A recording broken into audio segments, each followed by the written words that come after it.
Hello, hi everybody, and welcome back to my channel. If you are new to my channel, welcome. Thank you so much for tuning in. Please do not leave without pressing that subscribe button and hitting the notification bell so that you get notified every time I upload a new video. If you're not new to my channel, thank you so much for tuning back in. It's your girl Nwabi, and I hope we have fun in this new Beauty and the Binge.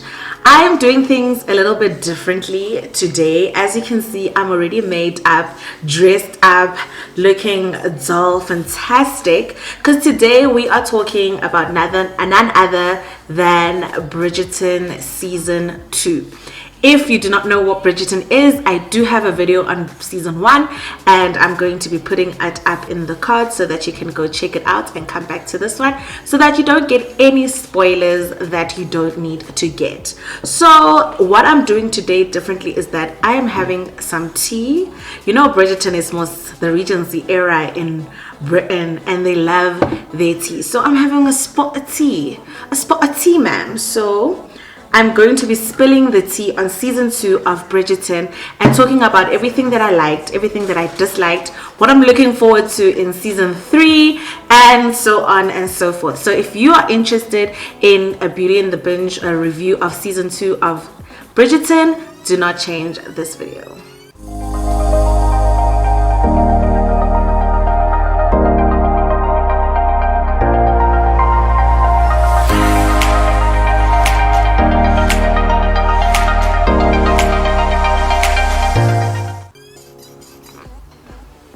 Okay guys, so to get started on this Beauty and the Binge, I want to give in the plot.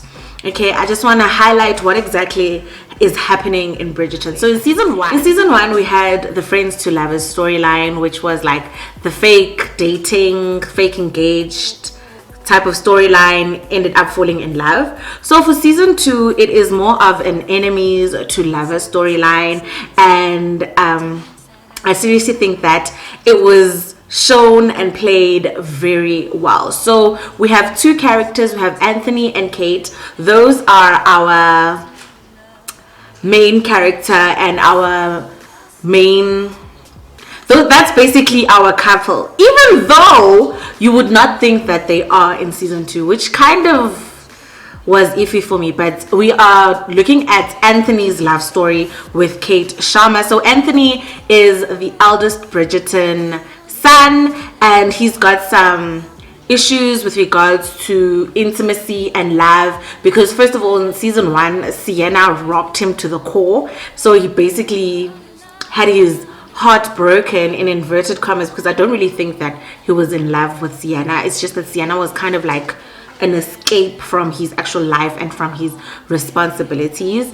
But in season 1, Anthony gets his heart broken, and also we get to a backstory as to why he's so afraid of intimacy and love. And season one ends with Anthony saying that he's gonna get married. This is the season the Viscount intends to find a wife. First of all, he's going to find a Viscountess. Second of all, in finding that Viscountess, he's not looking for anything with love. So love is out of the picture. He's got literally a criteria of what he's looking for in a girl. Come along, our babes, Kate Sharma. So Kate Sharma is coming from India, and she came with her sister and her stepmom. So Kate Sharma basically is a spinster in the ages of... In the ages of Bridgerton. Kate Sharma is a spinster because she's 26 years old, child. I'm so scared, because like, how is a 26-year-old a spinster? I'm 26 years old. So basically, Bridgerton standards, I'm a full-on spinster. Anyway, so Kate Sharma is a spinster, and she's basically, they're here with her family for the season, it's a new season in terms of the marriage mart and everything. So they're here for the new season, and basically she's going to be chaperoning, or she's going to be like with her sister, because her sister is having a come out. So her sister Edwina is having a come out. So this is a love story between Anthony and Kate, and how they go from enemies to lovers because of specific circumstances. So that's basically the plot, right? And how they become enemies is that Kate overhears a conversation that Anthony is having with these guys during a ball. So remember I said that Anthony's had a certain criteria for his wife, and love was literally out of the picture for him. So Kate overhears him having a similar conversation with his friends, and he's like, no man, he's just looking for a wife as long as she's perfect, first of all, and as long as she's smart, she's like book smart, and she's not like very dumb, and she can hold a conversation, and she has wide enough hips to bear him children and heirs. He's fine. He really doesn't care as long as it's the diamond. Like, he's looking for perfection. So Kate overhears this conversation, and Kate is not impressed. Kate is like, I'm sorry, that is not happening. Like, my sister must stay the hell away from this man, because this man is not looking for love. He just wants perfection, and he's very shallow in a sense, man. He just wants things at surface level. Obviously, Anthony is feeling that way because he's got intimacy issues, and he doesn't want to fall in love because his father passed, and he saw how much his father passing affected his mother, like how the grief affected his mother. So he does not want to inflict that on someone else in case he dies. So because of those reasons, he's like, he's staying away from love. He's not looking for a love match. He's just looking for a simple thing. So that's basically how they become enemies, because it's like circumstantial type of situations, because they just bump into each other in these circumstances, and Kate bumps into Anthony after hearing this conversation, and she's not impressed, and she does not have an issue or the qualms to tell him that she is not impressed. I take issue with any man who views women merely as chattels and breeding stock. None of that. So that's basically how it gets started, how the series gets started, and it's basically that push and pull between Kate and Anthony, that push and pull of, I want you, you want me, you want me, I want you. It's that vibe. Let me tell you guys, the steam factor in season 2 is kind of like this much. Like, it's literally this much steam compared to season 1 in terms of like steamy, sexy scenes, but the chemistry is on fire. Like, you can cut the tension with the knife between these characters, and that's something I loved about this season, because the characters or the actors had a lot of chemistry, and you could see the angst. Like, guys, you could feel the angst between Kate and Anthony. Like, you could feel about they want each other, but they literally fighting those feelings. And the craziest thing is that both of them, Anthony and Kate, are very similar, because they are both the eldest children in their respective families, and also they have these responsibilities as the elders. They have these responsibilities as the eldest in the family. Like, they know that they have this responsibility. For Kate, her responsibility to her, she internalizes this responsibility of trying to get her sister successful on the marriage mart, and her sister get married, so that her sister can be okay and she can go on and live her spinster life. She's like okay with that deal. As a result, she's looking for happily ever after, but she's not, in a sense. Like, she wants it, but she's like masking it. So like, a lot of things happen, but she's masking the fact that she actually also wants this happily ever after because of this responsibility. So they're very similar in that way with Anthony, and that's what I think that makes them quite a great couple. But plot twist, did we need this plot twist? I don't think so.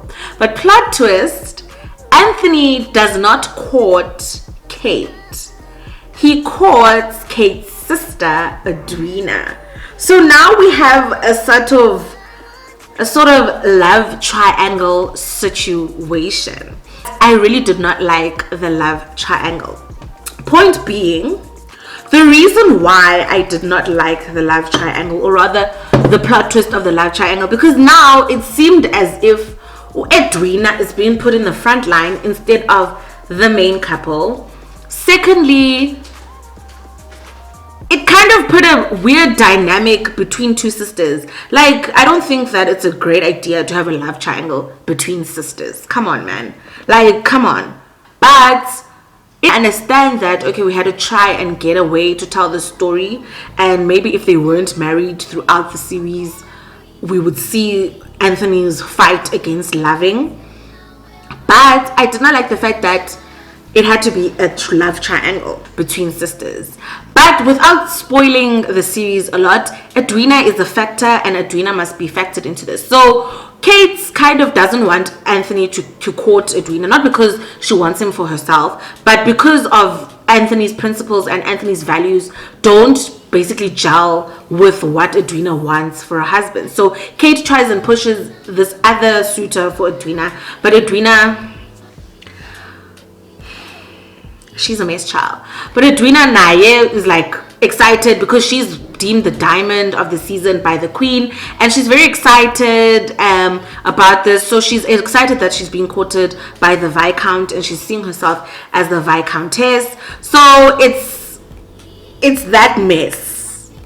It's that mess of a situation, but I enjoyed it. Before I get into the characters, I want to highlight that there were some subplots in the story. There was the Penelope subplot. We all know Penelope's Lady Whistledown. This was shade in season 1, so it basically shows us how Penelope works as Lady Whistledown and how she gets the column going. So we have that subplot of Penelope like navigating being Lady Whistledown, especially considering that Eloise is now out. Eloise also had a season, so Eloise is out. So Eloise is always with Penelope because they're best friends, right? So Eloise is always with Penelope, so it kind of makes it a little bit difficult for Penelope to continue on as Lady Whistledown. So we should get to see how she navigates that. For me, that plot line,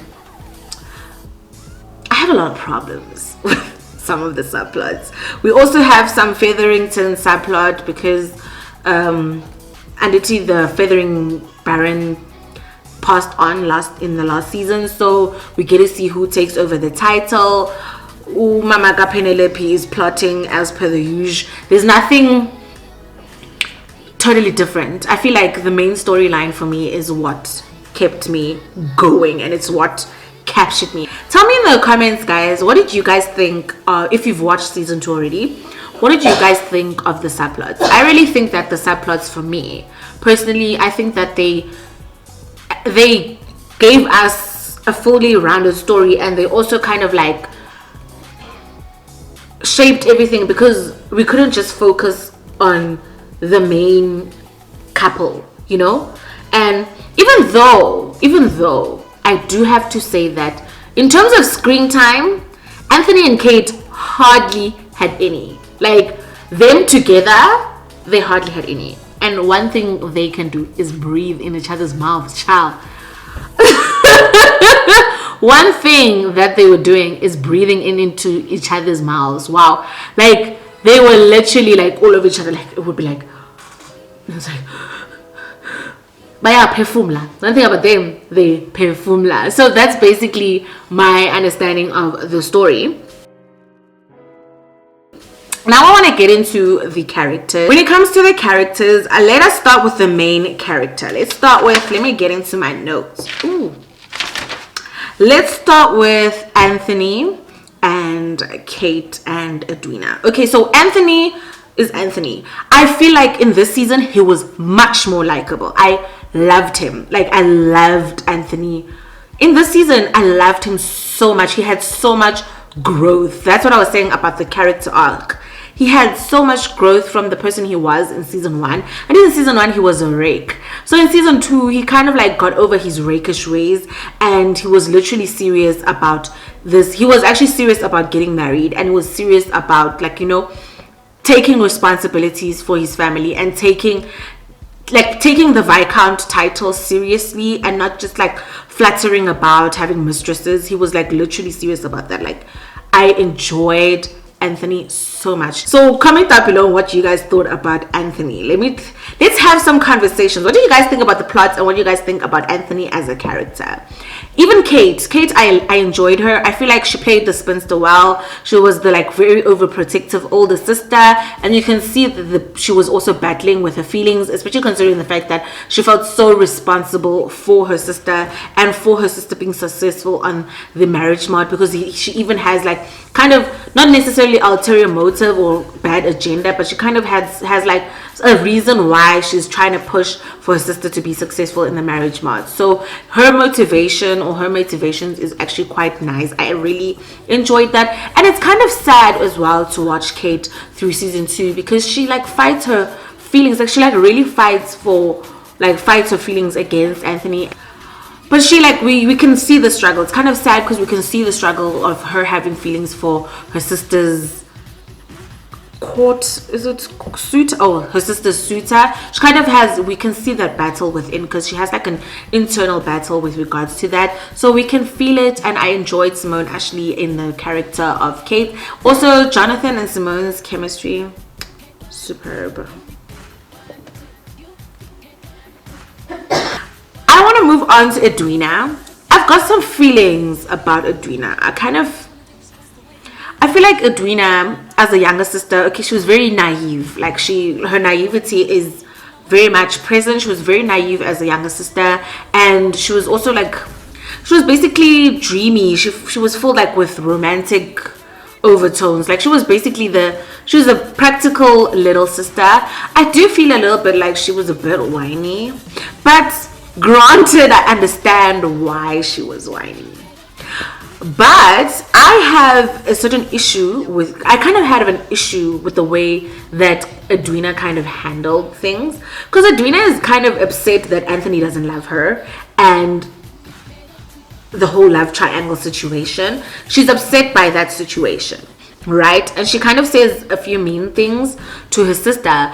But my argument is that Edwina, but Kate warned you against Anthony from day one.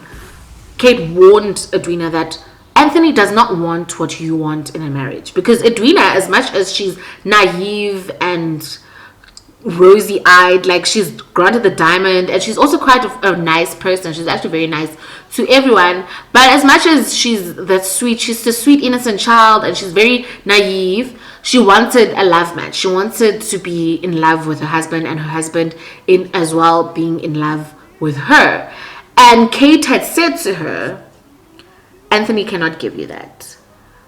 But she felt some type of way when Anthony confirmed that Anthony's not going to give her what she wants. Do you get what I mean? So for me, Edwina was kind of like the spoiled younger sister, but she was a nice character and she was nice as well. So I don't have beef against her. But Edwina in the series and the Edwina in the book, two totally different people. Anyway, so those are the three main characters: Edwina, Kate, and Anthony. And then the side characters that were focused on in this season was Eloise. So Eloise had her season this in season 2. She had her come out, so similar to Daphne, she came out and went and got presented to the queen. So basically she was following in her sister's footsteps, and Eloise kind of had like a struggle when it comes to her season. She was like felt under pressure for being under Daphne, especially considering Daphne had such a successful season and went on to marry a duke. Eloise is our feminist most in the series. She's our she's our feminist basically character. She doesn't really want marriage. She doesn't really aspire to what the girls of Bridgerton are supposed to be aspiring to, like in terms of marriage and in terms of having a family and things. Like she wants to be learned, she wants education, you know, those type of things. As a result, she even gets pulled into this sort of political thing where she goes and listens to these political talks where basically feminists are basically, I think in that period, I think there was someone called Wollstonecraft, I think, like that's his surname, but she basically follows the feminist pursuit basically. So my issue with Eloise is that as much as you're a feminist girl, I feel like you cannot be condescending to other women for wanting different things from you. I feel like Eloise is very judgmental, because she, as much as okay, you don't want a man to make you happy, don't judge other girls for wanting a man to make her happy. Like I feel like that's the kind of conflict that they had with Penelope in season 1, when Penelope was like, girl, check your privilege, like you're a Bridgerton, like your family is high in society and you're actually pretty and not everyone is like you, so not everyone can aspire to have your aspirations, for example, because some people are struggling in the marriage match, girl. So check your privilege. Basically, that was kind of the conversation. And I feel like in this season it showed us how much Eloise was not a good friend. I said what I said. Comment down below what you guys thought about Eloise as a character. I really felt like Eloise was not a good friend to Penelope. She spoke over Penelope instead of speaking to Penelope and listening to Penelope. She didn't listen at all. Like, Penelope tried. Like, Penelope really tried. I mean, like, you know, Eloise was kind of like obsessed with Lady Whistledown. So Penelope tried to like get her away from that. But girl, she did not listen. She would not listen to Penelope at all. And the one time she listened to Penelope, she figured things out.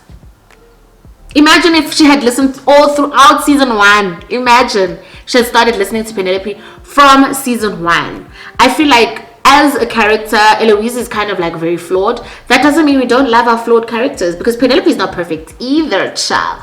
Penelope, I want to get into her. But Eloise, kind of for me in this season, needs a little bit more growth. I think like she's still very much the same as her season 1, even if it's a little bit worse. Like, she had this friendship with, what's that guy's name? Oh my word. Is it Toby? No, it's not Toby. Is it Toby?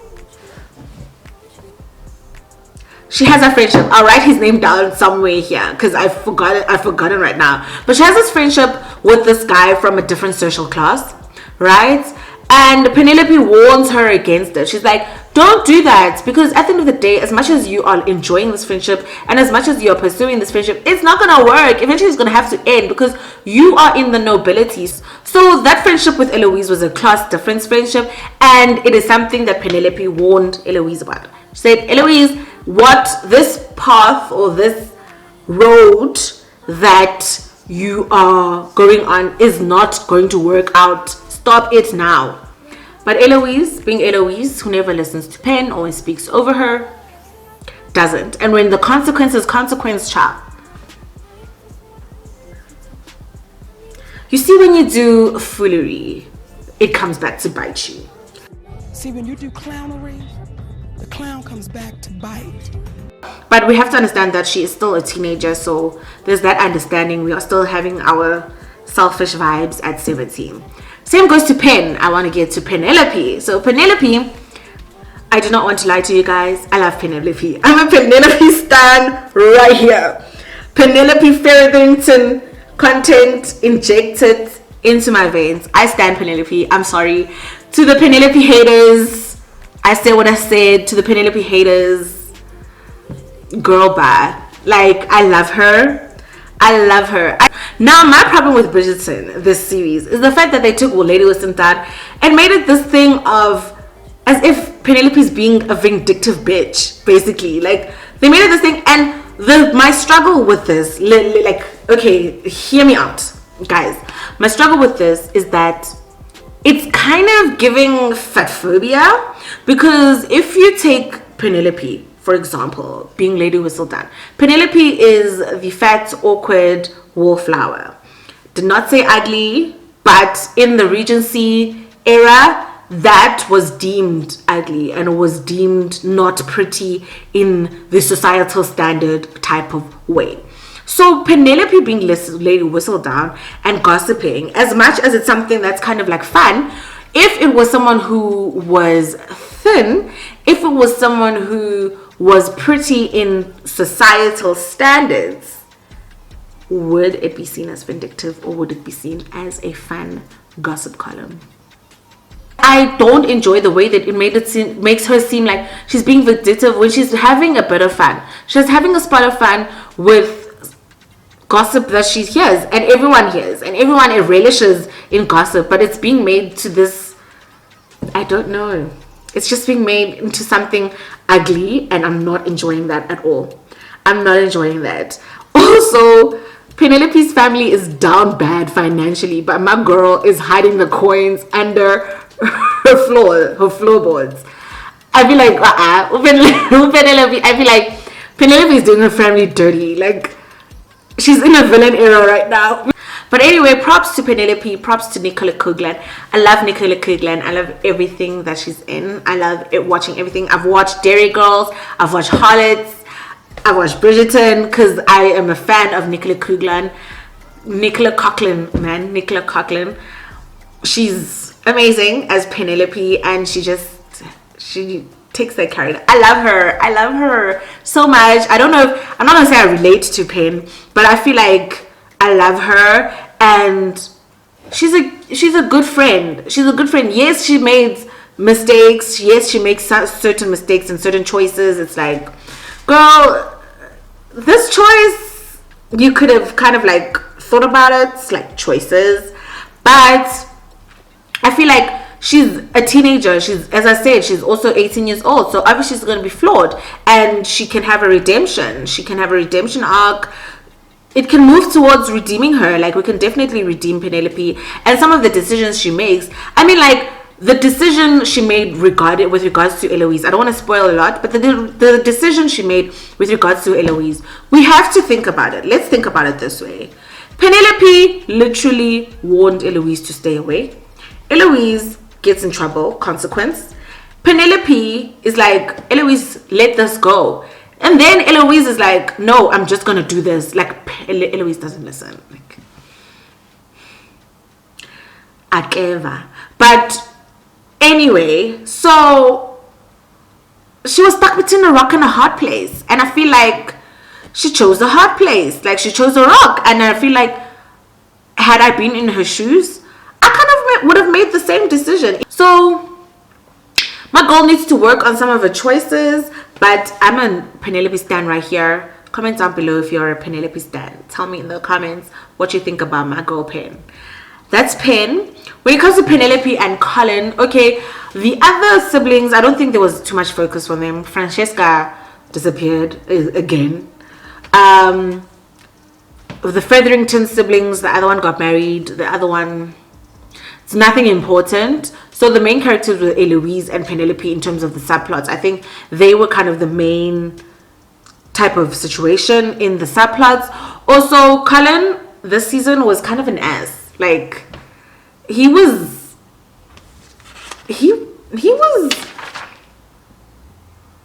I think just like his asshole factor just went up 100%. My girl Pen is down bad. Like, Penelope is down bad. When it comes to Colin, she's down bad. But I feel like Colin can be a little bit better. He was unlikable this season. I did not like him at all. He was giving me Anthony vibes this season. So Colin as a character, there's some work that needs to be done there. Benedict, the other brother, I feel like we also got a glimpse into Benedict. Benedict, I feel like, they need to give us a queer storyline. I understand in that era and in those years, the 1800s, queer people couldn't really be out fully queer, and like in society, as much as maybe his family would understand, but in society they couldn't be queer expressively, and they couldn't express their love for someone of the same sex. But Benedict is giving bi-curious, and I do know that there was a lot of controversy with regards to Benedict's plot and storyline in season 1, because a lot of people felt like there was kind of like queer baiting, and kind of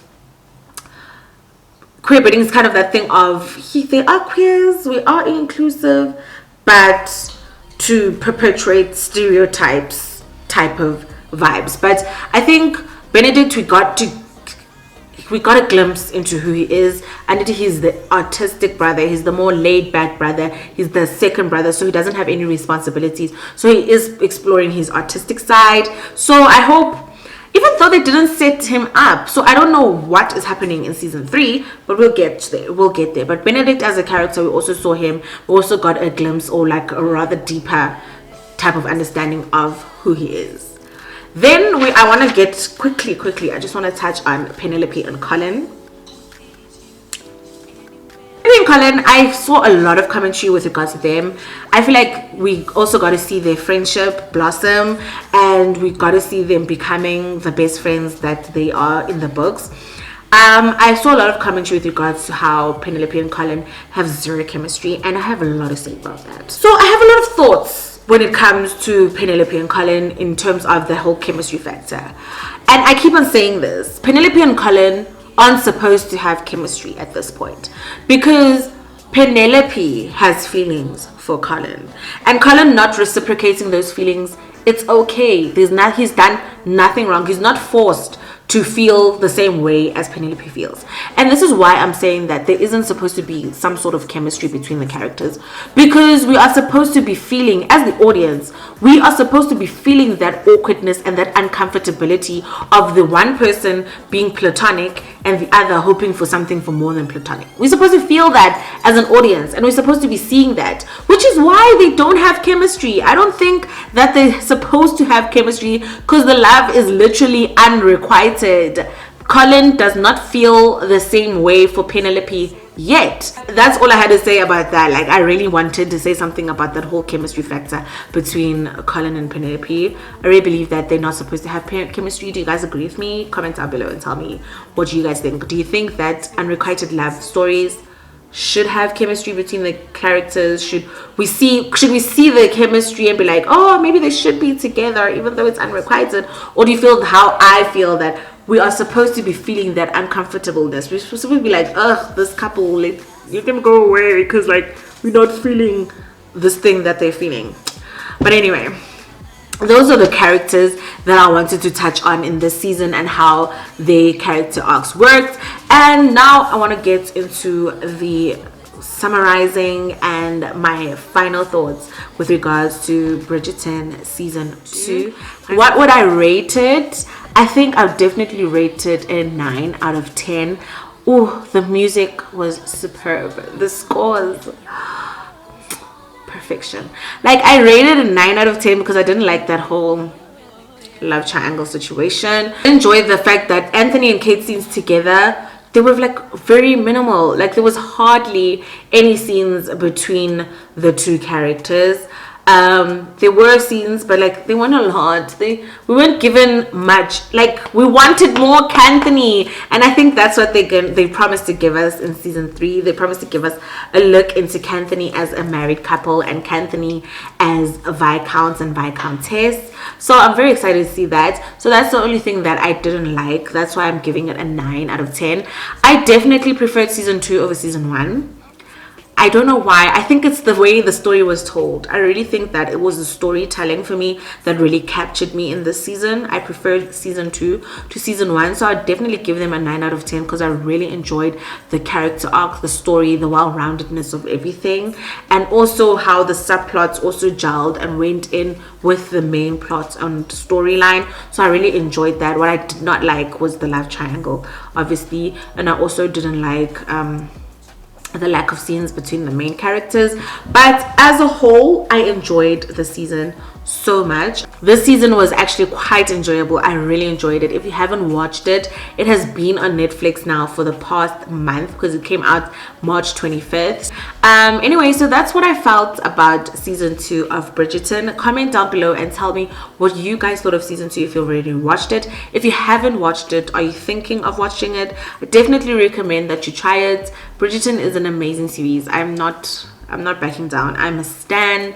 I'm like on following hashtag level stan on Instagram, and also following everyone who's on there. I literally go and search this hashtag on Twitter all the time and see the commentary, see if people have the same views of me. I try to stay away from reviews before I shot this. Like, I haven't watched even one review of Bridgerton on YouTube, so I'm so glad that I didn't, because I really wanted to share my thoughts the way I thought of them after watching the thing. I watched it in one day. I'm a binger. I've said this before. I binge everything. So guys, just comment down below what you guys thought about Bridgerton. Those are my thoughts on Bridgerton. Other than that, guys, that is my Beauty and the Binge for today. I hope you guys enjoyed. Please do comment down below what else you'd like for me to watch and come and review on my channel. What are you guys binging? What are you guys watching? Oh, I saw that there's a second 365 movie. I am so scared. I'm gonna watch that, guys. I think I want to I think I have an idea as to how I want to review it. I'm just not sure it's going to be appropriate for YouTube, but I definitely am going to watch that and bring you guys another video. Thank you so much for tuning in. Please don't forget to like this video and comment down below any thoughts that you have on the season 2 of Bridgerton. And until next time, guys, ciao.